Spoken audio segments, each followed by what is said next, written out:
байцгаана уу? Өнөөдрийнхөө ноорогийн блогтой тавтай морил. За, ноороо нүрэ будаагүй мацаг орж байгаа шүү өстө уучлаарай. Гэхдээ та нар ч гэсэн бас заримдаа ингэж нүрэндээ юуж төрөхгүй маш сайн гүн цэвэрлээд гуйжуулаад тэгээд нүрэндээ өчигдөр би гуйжуулаа, өчигдөр төрхөөгүй, өнөөдөр бас төрхөөгүй. Тэгээд нүрэндээ ингэж мацаг орж байгаарай.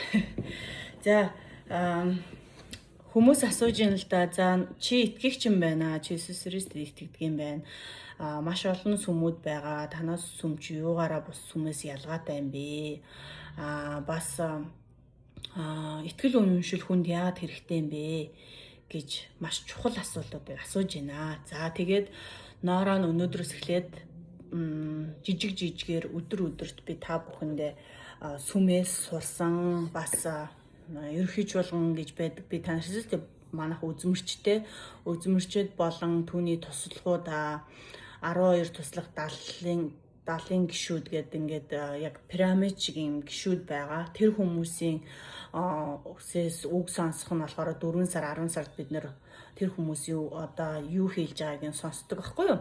За тэгэхээр багаар хуваалцаад явна. За тэгээ манай сүм болохоор Христийн хожим гүгэнтнүүдийн сүм буюу та нарын хил заншснаар мормны сүм ээ. За хамгийн эхлээд би яагаад сүмд орсон бэ талаараа яриа. За надаас би ер нь бол хамгийн их сүнсний уналтанд орсон. Эсвэл хүн өвчин золон тохиолдсон ч юм уу. Аль эсвэл ямар нэгэн байдлаар амар амгалан байдлыг авах, ямар нэгэн байдлаар ингээ гэгэрэх хүслийг хүн өөртөө агуулж идэг гэж би боддог. Тэгэхээр би өөрөө тиймээс би өөрөө яг амар амгалан тийм байдлыг хайж бас илүү сайн багштай болохыг би айгүй хүсэж исэн баггүй юу. Тэгээ явж байгаад би 2011 онд би Сэлэнгийн уурхаад эгчтэйгээ хамт тоогооч хийж байгаа. Тэгээ зуны амралтаараа ирсэн чинь манай төрсөн эгч гэр бүлээрээ явж исэн баггүй. Тэгээ намайг сүмдээ ураад, мормны сүмд ураад. Тэгээд очсон чинь тэр нөгөө та нарын хэлж хайрснаар нөгөө 92 загвал гэдэг нь шүү дээ. Хоёр хосороо явдаг, эрэгтэй эмэгтэй хосороо явдаг номлогч нар. Тэгээд номлогч нартай таараад за тэгэл надаас уурж авахгүй. За бид нар чамд ингээ сүмийн талаар яагаад энэ сүм байдгийг, яагаад хүнд итгэл үнэмшил хэрэгтэй гэдэг талаар ингээ чамд хичээл зааж болох уу. Тэгээд хэрвээ хүрсэх юм бол чи бүх хичээлээ авч дуусныхаа дараа чи өөрөө залбирч үзээд тэгээ хэрвээ чи таалагдах юм бол чи манай сүмд орж олно гэж уурсан. Манай сүм болохоор хийзээ. За чи одоо манай сүмд ор. Чи одоо л энэ сүмийг итэг. За чи Иесус ирдэг. Бурхан халелуя гэж явдаггүй. Тухайн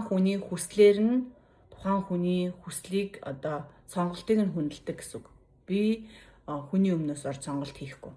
За тэгээд надаас нэг 3 асуулт асуусан. За ямар 3 асуулт вэ гэхээр за та энэ дэлхий дээр яах гэж амьдраад байгаа вэ?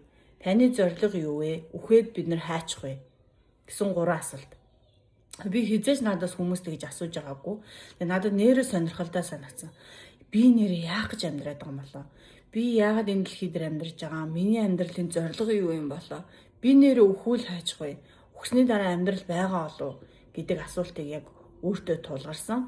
Тэгээд дээрэс нь би яг хайртай ахыгаа миний хамгийн хайртай ах маань машины ослоор нас орсон. Тэгээ ахыгаа алдаад бас удаагүй байсан учраас зүрх сэтгэлд маань ингээ ах маань өвөрд байсан. Тэгээ удаагүй байсан учраас чи ингээд ахтайгаа ингээд уулзах боломжтой бид нарын хайртай хүмүүс бүгд өгсөн л болохоос сүнс нь биднийг хараад байж идэм гэдэг зүйл хэлсэн байхгүй юу.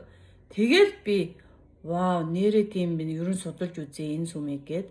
Тэгээ хүнд яагаад итгэл үнэмшил хэрэгтэй вэ гэхээр таны хамгийн их аль нэг насанд чинь хүн болгонд уналтын цаг гэж байдаг. Бүр үнэхээр шалдаа буугаад тэр үе та өөрийгөө хүлээн зөвшөөрч өөрийнхөө бардамган даарж би л өөрийгөө өөрчлөх хэрэгтэй юм байна. Энэ дэр би хөрвөгдөх хэрэгтэй юм байна гэсэн цагтаа хүмүүс бурхныг хайж эхэлдэг.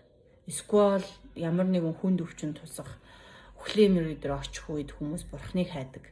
Тийм учраас та бас өөрөөсөө энэ 3 асуултыг асуугаад үзээрэй. Тэгээд дараагийн удаа энэ талаар ахаад дийлэнгүй ярилцъя.